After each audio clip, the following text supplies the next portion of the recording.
আমি বঙ্গবন্ধুর আত্মজীবনী পড়েছি। আমার জন্ম 1971 পরে। তো বঙ্গবন্ধু হত্যাকাণ্ডের সময় আমি ছোট ছিলাম। আজকের ছবিটি দেখে আমি আবেগ ধরে রাখতে পারিনি।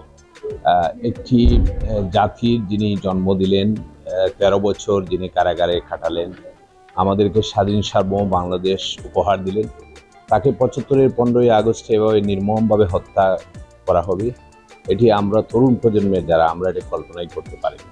আমি ছবির কলাকুশলী সকলকে ধন্যবাদ জানাচ্ছি যে এই ছবির মাধ্যমে বঙ্গবন্ধু সম্বন্ধে আমরা অনেক তথ্য পেয়েছি। আমরা আত্মজীবনীতে যা দেখেছি ছবির মাধ্যমে সেগুলো জীবন্তভাবে দেখেছি। বঙ্গবন্ধু পরিবার সম্বন্ধে জেনেছি। বঙ্গবন্ধু জন্মের সময় আজকের মাননীয় প্রধানমন্ত্রীর জন্মের সময় ছিলেন না। বঙ্গবন্ধু পরিবার ছাড়া কাটিয়েছেন। বঙ্গমাতা বেগম ফজিলাতুন্নেছা মুজিব বঙ্গবন্ধুকে সাহস জুগিয়েছেন। এই যে ছোট ছোট দৃশ্যগুলো, এই দৃশ্যগুলোর মাধ্যমেই তরুণ প্রজন্ম বঙ্গবন্ধুকে জানবে এবং এই দেশটির সৃষ্টির পিছনে বঙ্গবন্ধু এবং এই দেশের যে 30 লক্ষ লোকের যে শহীদের রক্তের বিনিময়ে যে দেশ স্বাধীন হয়েছে সেটি তরুণ প্রজন্ম বুঝবে। আমি আমার ব্যক্তিগত পক্ষ থেকে আমার নির্বাচনী এলাকা সিলেট 3-এর জনগণকে দেখানোর ব্যবস্থা করেছি।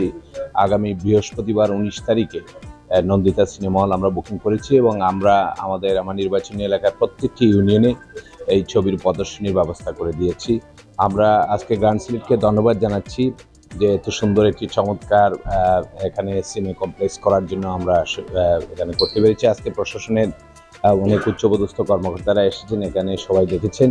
তো আমরা আশা করি এটি জীবন্ত দলিল হিসেবে থাকবে এবং ভবিষ্যতে এটি বড় ধরনের পুরস্কারে ভূষিত হবে।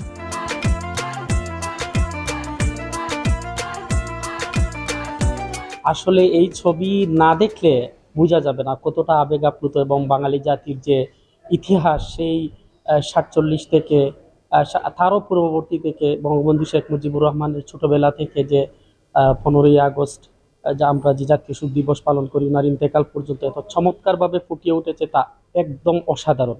আর সিনেমার কথা যদি বলি আমি, সিনেমাটোগ্রাফি ছিল অসাধারণ, ক্যামেরা কাজগুলো ছিল আউটস্ট্যান্ডিং এবং মাইন্ড ব্লোয়িং। আর বিএফএক্স এর কিছু কাজ করা হয়েছে সেগুলো একদম ইন্টারন্যাশনাল স্ট্যান্ডার্ডের। আর এইখানে যে আমি যদি অভিনেতা অভিনেত্রীর কথা বলি তাহলে এই যে আমাদের বঙ্গবন্ধুর চরিত্র যিনি করেছেন আরিফিন শুভ অসাধারণ কাজ করেছেন।